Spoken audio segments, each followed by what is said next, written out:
स्पष्ट रूप से कह रहे हैं कि ये कोई 5,000 रुपये बुढ़ापा पेंशन के समझौते पे जेजेपी ने समर्थन नहीं दिया था।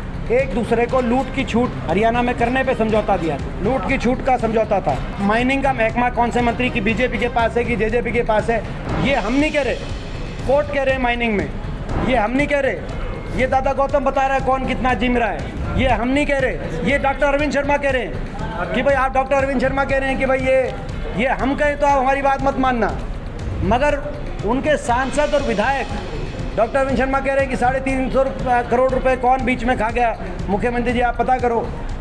वो तो नाम भी दे रहे हैं, उन्होंने तो सभा में 2 नाम भी दे दिए कि इन 2 आदमियों को अगर जो है जिस दिन इनसे पूछताछ होगी नाम आ जाएंगे। नाम रोहतक की जनता तो जानती है, प्रदेश की जनता भी जानती है। हरियाणा कांग्रेस के राज्यसभा सांसद दीपेंद्र हुड्डा एक बार फिर से अपने तीखे तेवर में हैं और सत्ता पक्ष को लेकर जुबानी प्रहार कर रहे हैं। दीपेंद्र हुड्डा मंगलवार को हांसी पहुंचे थे, जहां उन्होंने बीजेपी सरकार की नीतियों और खामियों को लेकर करारा प्रहार किया। साथ ही प्रदेश की गठबंधन सरकार पर भी जमकर निशाना साधा। प्रदेश के लोगों के सामने सच्चाई रखी कि हमारे समय 10 साल में 4 थर्मल प्लांट लगे, खेदड़ में, झज्जर में, कानपुर और झाड़ली के गांव में और यमुनानगर के अंदर, और 1 परमाणु का कारखाना लगा फतेहाबाद में। 1 लाख करोड़ का निवेश हुआ बिजली के कारखाना उत्पादन बढ़ाने के लिए, और फिर भी सबसे सस्ती दर पे बिजली दी गई, देश में रिकॉर्ड सबसे सस्ती बिजली। और साथ ही ऐसे कई करार हुए, जैसे कि एक करार अदानी ग्रुप के साथ हुआ जो 25 साल तक 2 रुपये 94 पैसे देश में सबसे सस्ती बिजली देने का करार। दुर्भाग्य से हमने ये बात, जो प्रदेश का अभी मौजूदा सरकार है, 8 साल में एक भी बिजली का उत्पादन बढ़ाने के लिए एक कोई नया कोई यूनिट, कोई कारखाना तो लगाया नहीं, कोई निवेश हुआ नहीं, क्योंकि खपत बढ़ती है बिजली की। जनसंख्या जैसे बढ़ रही है, जीवन स्तर जैसे बढ़ रहा है, तो खपत बढ़ती है। तो कोई भी दूरदर्शिता से चलने वाली सरकार प्लानिंग करेगी, लेकिन 8 साल तक कोई बिजली का कारखाना लगानी। दूसरी ओर जो समझौते थे, जैसे मैंने जिसका जिक्र किया, उन कंपनियों से भी उस दर पे बिजली लेने में सरकार असमर्थ साबित हुई। तो हमने ये जब मुद्दा उठाया 1 मई को, उसके बाद सरकार पे दबाव पड़ा, सरकार ने आनन फानन में यहाँ वहाँ से जहाँ से हो सके बिजली खरीदी। बिजली मंत्री जी का जवाब आया कि हम 12 रुपये यूनिट तक की भी बिजली खरीद रहे हैं शॉर्टेज दूर करने के लिए। ये कोई उपलब्धि नहीं है, ये विफलता है, क्योंकि वो अपनी जेब से नहीं दे रहे 12 रुपये, वो जनता के 12 रुपये दे रहे हैं। जब बिजली सस्ती उपलब्ध थी, और दूसरी सबसे सस्ती बिजली तो तब मिलती है जब खुद का कारखाना लगा, वो तो आपने लगाया नहीं।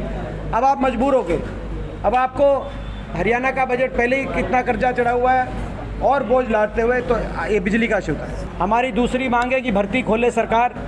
आज हरियाणा में हजारों पद हरियाणा कांस्टेबल के, हरियाणा शिक्षकों के रिक्त पड़े हैं, और हरियाणा में देश में सबसे ज़्यादा बेरोजगारी है। और ना सिर्फ हरियाणा में पद रिक्त पड़े, केंद्र सरकार में भी जो फौज से मैंने संबंधित सवाल पूछा था संसद में, जिसका जवाब मिला 3 साल से भर्ती नहीं हुई और 1,40,000 पद फौज के रिक्त पड़े। आप भारत माता की जय बोलते हैं, लेकिन भारत माता की सुरक्षा के लिए कम से कम फौज में इतने पद रिक्त नहीं होने चाहिए, जब एक तरफ चीन और एक तरफ पाकिस्तान जैसे हमारे पड़ोसी मुल्कों से आंख मिला के हमारे देश की फौज को खड़ा होकर होना पाता। दूसरी ओर बच्चे ओवरेज हो रहे हैं, बच्चे बेरोजगारी में, यहाँ तक कि तालू गांव भिवानी में, जो ज़्यादा दूर नहीं है हांसी से, एक आपको पता है एक नौजवान ने अपनी सुसाइड करना पड़ा। हम प्रदेश के नौजवानों से कहना चाहते हैं संयम रखें, ऐसा कोई कदम ना उठाएं। लेकिन दुख की बात है कि उनको ऐसे नौजवानों के परिवार, एक उस नौजवान के परिवार को कुछ सांत्वना देने की बजाय जो उप मुख्यमंत्री है उन्होंने तो मजाक उड़ाया, उन्होंने तो उसकी काबिलियत पर सवालिया निशान कर दिया। मैं उनके घर गया था, उस नौजवान के घर गया था, वो 2 जिलों की मैराथन में नंबर 1 पे आया, अव्वल नंबर पे गोल्ड मेडल लिया है उसने। भिवानी में मैराथन में उसको गोल्ड मेडल मिला और रोहतक में मैराथन में उसको गोल्ड मेडल मिला। ये स्पोर्ट्स के डिस्ट्रिक्ट माने जाते हैं। यहाँ पे मैराथन में नंबर 1 आना बहुत बड़ी उपलब्धि है। ऐसा होनहार बच्चा था। आप उसकी उस काबिलियत पे प्रश्न उठाएं और आप कहें कि भाई प्राइवेट में हो जाता, प्राइवेट में भी तो उतनी तनख्वाह मिलती है, कोई देश की सेवा करना चाहता है तो यहाँ के उप मुख्यमंत्री ऐसे कैसे कह सकते हैं कि आप प्राइवेट में सिक्योरिटी फोर्स का काम कर लेते? ये कौन सी भावना है? ये केवल घमंड है। तो खैर, हमारी दूसरी मांग है भर्ती खोलो।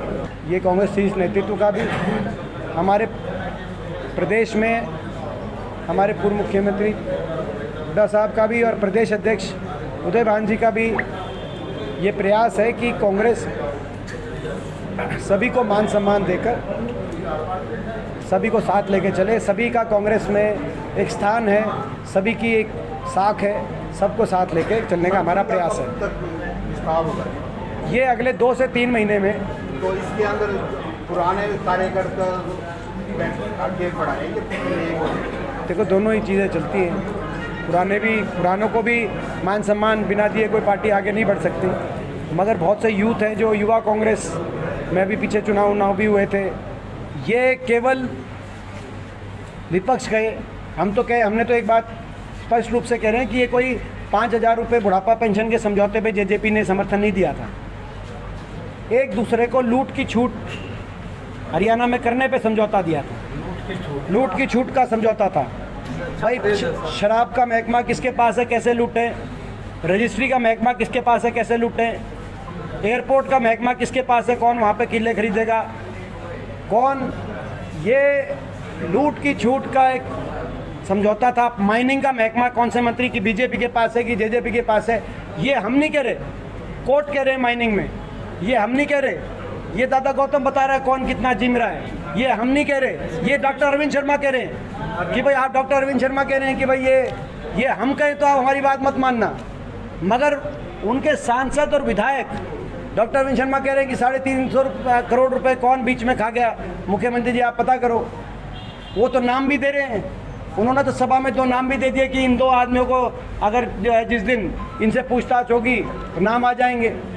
नाम रोहतक की जनता तो जानती है, प्रदेश की जनता भी जानती है। और उससे नहीं, कहने का मतलब ये है, ये लूट की छूट के समझौते पे सरकार चल रही है। इसीलिए आज हरियाणा बेरोजगारी में नंबर 1 पहुंच गया है। हरियाणा में कोई ना इंडस्ट्री लगी, ना कोई दूरदृष्टि था, कोई काम हुआ। दीपेंद्र हुड्डा बीजेपी सरकार और प्रदेश की गठबंधन सरकार पर काफी हमलावर नजर आ रही हैं। इस दौरान उन्होंने सरकार की नई शिक्षा नीति पर भी जमकर हमला बोला। हरियाणा में जब कांग्रेस पार्टी की सरकार थी तो 2 बातों को लेकर चले थे। हरियाणा को शिक्षा हब बनाना और हरियाणा को खेल हब बनाना, ताकि युवा पीढ़ी शिक्षा और खेल की तरफ रहे, नशे की तरफ, अपराध की तरफ ना जाए। इसी कड़ी में हरियाणा में 12 सरकारी यूनिवर्सिटी बनाई गई उस समय और 15 प्राइवेट यूनिवर्सिटी को यूनिवर्सिटी का स्टेटस। 27 यूनिवर्सिटीज़, 27 यूनिवर्सिटी में, चाहे वो लाला लाजपत राय यूनिवर्सिटी हिसार हो, चाहे वो सोनीपत के अंदर सोनीपत के अंदर भगत फूल सिंह यूनिवर्सिटी हो, चाहे वो Ambedkar university Rajiv Gandhi education city में हो, चाहे वो पंडित भगवत दयाल शर्मा हेल्थ यूनिवर्सिटी रोहतक के अंदर हो, चाहे वो चौधरी बंसीलाल यूनिवर्सिटी भिवानी के अंदर हो, चाहे चौधरी रणबीर सिंह यूनिवर्सिटी रोहतक जींद के अंदर हो, चाहे वो YMCA यूनिवर्सिटी फरीदाबाद के अंदर हो। ये सारी यूनिवर्सिटी हमारे कार्यकाल में 12 यूनिवर्सिटीज़ और 15 प्राइवेट यूनिवर्सिटी। इसके अलावा नेशनल इंस्टीट्यूट्स IIM रोहतक से लेकर, एम्स से लेकर और NID कुरुक्षेत्र से लेकर नेशनल इंस्टीट्यूट ऑफ डिज़ाइन, ये सारे इंस्टीट्यूट, ताकि हरियाणा एक तरफ शिक्षा, एक तरफ खेल। 1 लाख से ज़्यादा मैं आपकी जानकारी में ला दूँ, हमारे समय में केवल शिक्षा के अंदर भर्ती की गई थी। ये हमारा शिक्षा मॉडल था।